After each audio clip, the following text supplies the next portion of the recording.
Now I would like to invite the last presenter of the day, Vikas Joyal.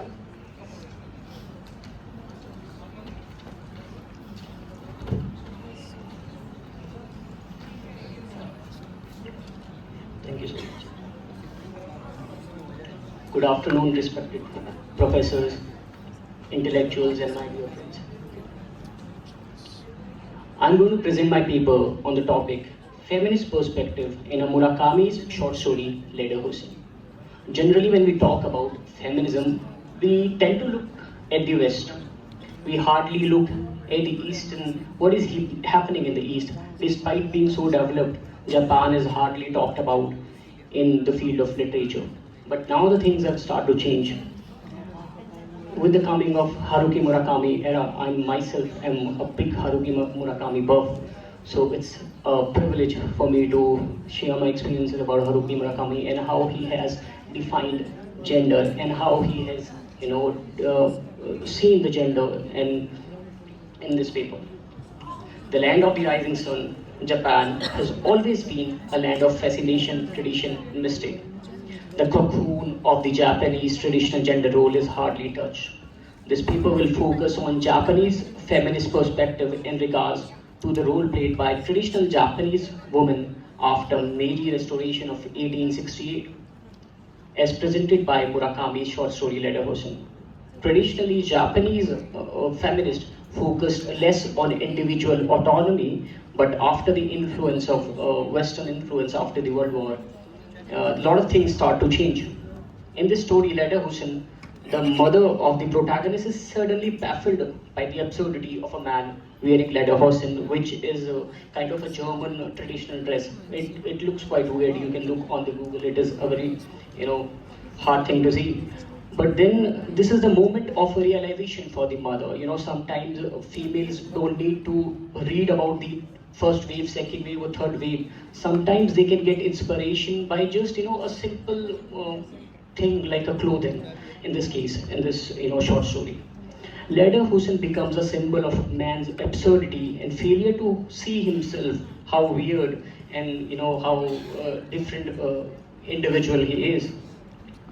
So, I would like to give the conclusion of this paper that, when, as ma'am has also pointed out, that she doesn't like power feminism and she would like this paper because, Japan is not, Japanese feminists are not, they are not like vocalizing or creating chaos in the society. Rather, they are, trying to find out the harmonious, like a balance of gender. So this is what my paper, tends to look at, and I would, highly encourage you guys to read a short story called Leda Hussein. It will definitely, give you a different light of this moment called feminism. Thank you so much. Thank you so much Vikas, आप अपने नाम को चरितार्थ करते हैं समाज के लिए. Thank you so much. Thank you so much, ma'am.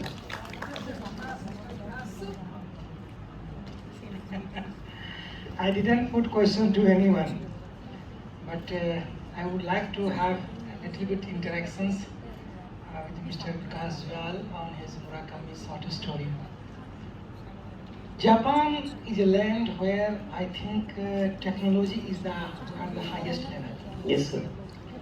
But at the same time, as I know, Japanese societies is actually completely, rather, in comparison to our society, their women are not so participatory in the different kinds of activities of Japan. And in Japan, you will be surprised to know, I think it is one of the latest countries which has given the power of voting. So, in the early age, when I was as a student of honors, I read a very beautiful line that Japan is the land of fine blending of tradition and modernity. But after the arrival of Murakami, which you are going to subscribe his view that he is also he doesn't want to have a chaos, but we have to acknowledge this fact that chaos is not a chaos. Chaos is actually a kind of conflict to ensure peace.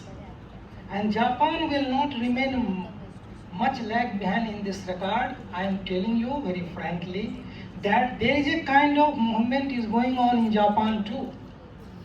And why they are going to have this kind of attitude? Just because they have actually attained a kind of sufficiency in development.